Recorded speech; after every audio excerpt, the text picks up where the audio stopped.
Hey everybody, my name is Matt. And I'm Jeff. Today we're going to play Wizards Lizard 2. This is an early alpha that we prepared for a live demo in San Francisco just last week. Yeah, just last Thursday I drove up to the Bay Area and we did a demo for Whippering Indie Cup. You can hear all about it on the latest episode of Lostcast, which is our weekly game dev podcast, episode 152. If this video actually makes it to YouTube, I'll put a link in the description to that podcast. Oh, it's dangerous here. Dangerous. So every Wednesday we've been trying to do play tests of a Wizards Lizard 2, and we usually end up creating a lot more work for ourselves during that process. We kind of start the week out on Mondays, we triage, we fix some bugs, then we go to Wednesday, we play test, and we open up all the bugs. All the bugs. All the bugs ever. I think we were saying that we were at a rate of about one bug found per 1 minute of gameplay. Yeah. That's what I'm seeing or hearing right now, actually, is the music is kind of starting and stopping randomly. That's not good. That's weird. I've never encountered that. I think Although it's I tend to play with the music off sometimes. Yeah, it might be the my internet is pretty garbage, and I'm playing over the network right now. Yeah. So I don't know, that could be related. Shouldn't be a problem to people who have installed the game, which is, people are going to get it through Steam, so. Yeah. Ooh, we got my key. So we were talking earlier about how there's a guaranteed key on this level. And currently it's for all the kitchen levels, but we'll see how that ends up actually working out. But for now, it's kind of cool. I've tried to include in the generation of these levels at least one key and at least one thing to spend keys on. Nice. I like it. And sometimes that comes in the form of the chest choice room, which is a bunch of locked chests. I hope to find one. I love those rooms. Yeah, they look really cool. It's just so nice.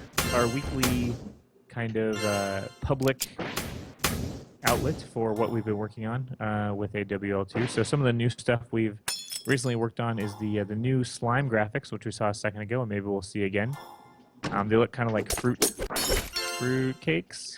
Yeah, we're trying to with this sequel. We want to have more of a like the thematics on the dungeons, right? Because like in a Wizards Lizard 1, there's a jelly popped out of that barrel to attack me. There's dungeons like the Crypt, which it's kind of hard to stay on theme. It's like, I guess, undead stuff, but we also had like some demonic stuff, And the kitchen, we want it to be like stuff you'd find in a kitchen, So it's like food items. That's where these clams came from. So, clams are a common, dish that gets served and cooked in the kitchen and stuff. So we're like, anything that you would find in a kitchen, we kind of want to have in this dungeon. When was the last time you cooked and ate clams in your kitchen, Matt? In my kitchen? Yesterday? No, probably never. I've had them from other kitchens. That's true. Ooh, this is one of my favorite weapons. Whoops, not that one. Yeah, I love or I think it's called Rupture now. Rupture? Fisher, check it out. It's just like bam, bam, bam, bam, bam. Messes stuff up. Bam! Do you like that one better or Chain Lightning? Ooh, I don't know, man. Chain Lightning is amazing. It's so satisfying. Yeah, they're both pretty fun. Hopefully we'll get it. Fissure is nice, though, because it has interesting pros and cons, right? Like, it does a decent amount of damage, and it kind of hangs around, and so, like, for these knives specifically, you can kind of shoot it in the line, and they can charge down the line and hit several of the spikes at once. Yeah. But it doesn't go over pits, which is...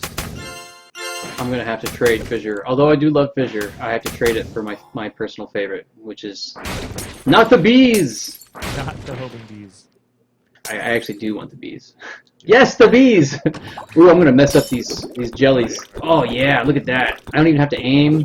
The bees just do their thing. Mess up themselves, though. I think one of the things that I want to address, and actually this is some code I've been working on.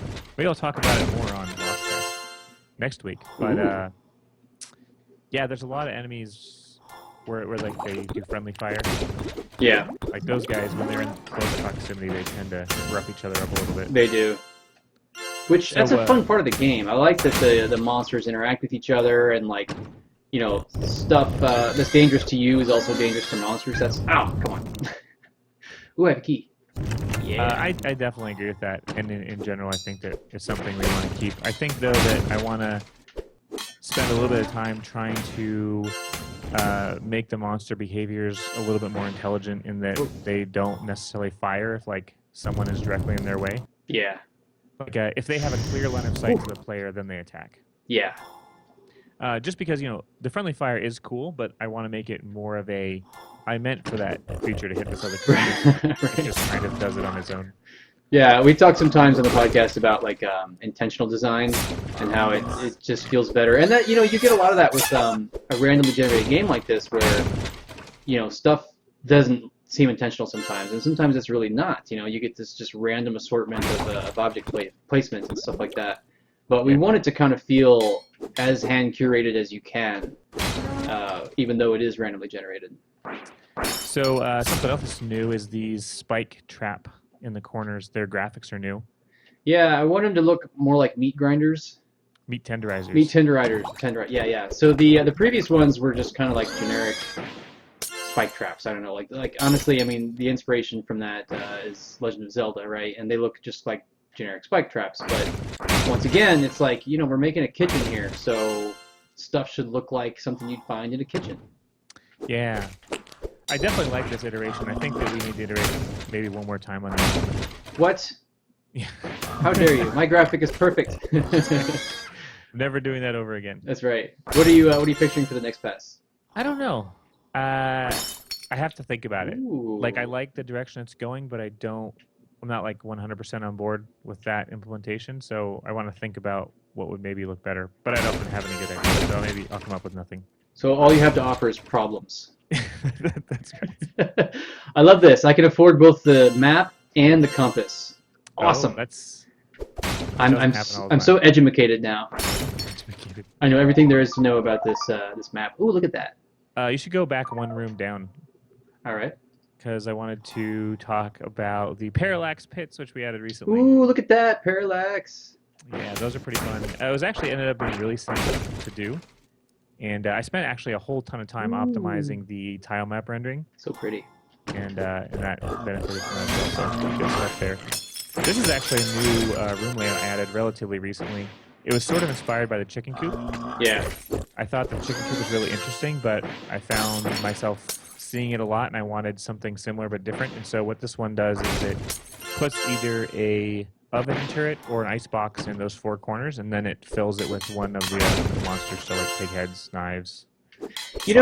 That kind of thing in general just makes a lot more sense for the kind of games we're making. Almost anything that's like hard-coded is just not as good as it could be, because we want this to be the kind of game that you can play just about every single day, and it almost always feels at least a little bit different, Yeah, and I think a lot of that comes into rarity.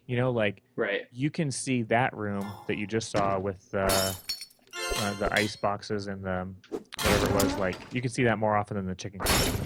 The chicken coop should be more rare than it is now. Yeah. So the chicken coop was basically like we wanted to offer a bunch of chickens and then place them in danger. So it was like, here's a bunch of chickens and they're surrounded by these oven turrets which shoot fireballs, as you've seen. And so what happens is when you get near the oven turrets, they fire off and end up killing these chickens, and then you've got all these headless chickens that are dangerous running around. And so, it starts off as this kind of innocent, harmless room, and then, the longer you're in it and the more chickens die, the more dangerous it gets. Yeah, it very quickly becomes rather dangerous. Yeah. But again, that was like a little bit too hard-coded for the kind of game that we want to make. We want more variety. Ooh, jeez. Okay, that was... Wow. I can't believe I didn't get hit there. I know. So much danger. So much danger. Give me the mana. It's funny, when we were... or when I was demoing last week, the spike traps actually, people got hit by those quite a bit. I bet, yeah. Those are sort of interesting traps because they're simultaneously easy to dodge, but easy to forget about. Right. And I think that people don't notice them all the time. Which is okay. I think that, as we talked about before, the kitchen will probably end up being like the middle dungeon, or at least not the first dungeon. Yeah. And so it's okay to have some of those things. So you don't want that one, probably. I think I might, actually. I'm on Kitchen 3. Oh, you have a bunch of blue. I got a ton of blue mana. What we haven't shown yet is the primary hook of the game. Like here I am about to get to the boss, and we haven't seen the core, like one of the core mechanics of the game is that you can possess monsters. It's hard because we play so well that we hardly ever die. We're amazing at this game. No, we just play very carefully. So this is the first boss. I don't know if we've even shown any real footage of this before. No one got to the boss at the demo. His sound effects aren't playing. Oh, there's some. Some sounds are playing. This is the clink, clink, clink of the immunity. He's got a bunch of sounds. I don't know why they're not playing. That's weird. I think it's probably my. Oh, come on, Matt. It's probably my my network is garbage today. Probably. I'll try to get that addressed for next week. More blue mana. Yeah. Nice. Oh, you can see that parallax in the corners. Yeah, I love it. So good. Yeah, it adds a little bit, just a little bit of nicety to this boss encounter. It does. So this boss has like a couple different phases. He charges at you a couple times, then he shoots some stuff at you, and then he goes immune, and he spawns some ads, and then he rinses. Chicken in a barrel. Die, chicken. Boom. There he Nice. goes. Oh, you're gonna get hit. Nope, you didn't. Nope. Sweet. You won. Well, you know, we didn't show off the core hook, which is that you can possess monsters, but you know what? There's always next week. That's true. Oh, that was fun. I had a good time. That's a good sign. Nice.